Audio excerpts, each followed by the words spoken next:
फिर यहाँ तो धीरेन्द्र शास्त्री जी है, उनके तो सिर पर भगवान हनुमान जी आवे, उन्हें पता लग जाना चाहिए था कि 200 करोड़ की चोरी कब होने वाली है।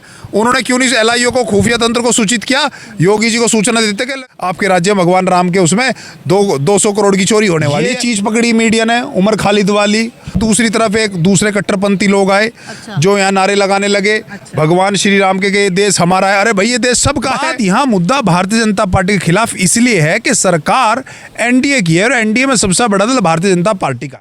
देश भर में पेपर नीट का जो मामला है थमने का नाम नहीं ले रहा। हमने देखा कि बीते 6 तारीख को जो है कांग्रेस जनता पार्टी ने दिल्ली के जंतर मंतर पर प्रदर्शन किया और इससे कांग्रेस जनता पार्टी द्वारा जो है प्रदर्शन किया जा रहा है।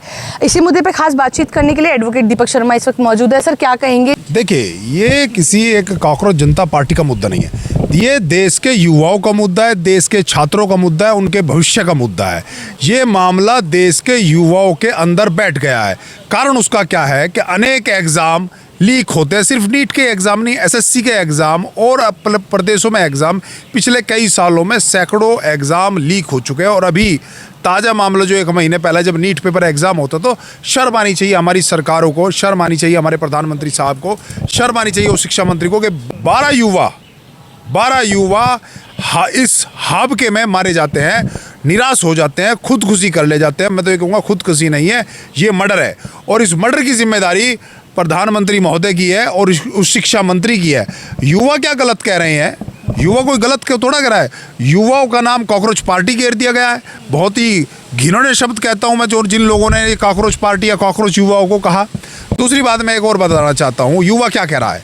युवा कह रहा है कि उस शिक्षा मंत्री अपनी जिम्मेदारी लीजिए, अगर उन पर काम सही तरीके से नहीं आ रहा तो अपने पद से हटिए, इस्तीफा दीजिए। कौन सी बात गलत कह रहा है? ऐसे ही देश का किसान कह रहा है, अगर कृषि मंत्री किसानों को, फसलों को सही रेट नहीं दे पाते तो कृषि मंत्री इस्तीफा दीजिए। ऐसे ही देश का हर वर्ग रेलवे मंत्री से इस्तीफा मांग रहा है। अच्छा सर, ये बताइए कि हम देख रहे हैं कि कांग्रेस जनता पार्टी के जो संस्थापक हैं अभिषेक दीप साफ तौर पे उन्होंने कह दिया कि मैं बीजेपी विरोधी हूं और आरएसएस विरोधी हूं। अब पहले ये था कि अभी तक लोगों को ये समझ नहीं आ रहा था कि इन्होंने कह दिया था कि हम किसी पार्टी से बिलोंग नहीं करते हैं, एक हमारी अपनी पार्टी है। क्योंकि हमारे सीजीआई ने इस तरह की बातें कही तो हमने कांग्रेस जनता पार्टी बना ली और कहीं ना कहीं छात्रों ने समर्थन दिया कि उन्होंने इस अहम मुद्दे को जो है लोगों के बीच रखा।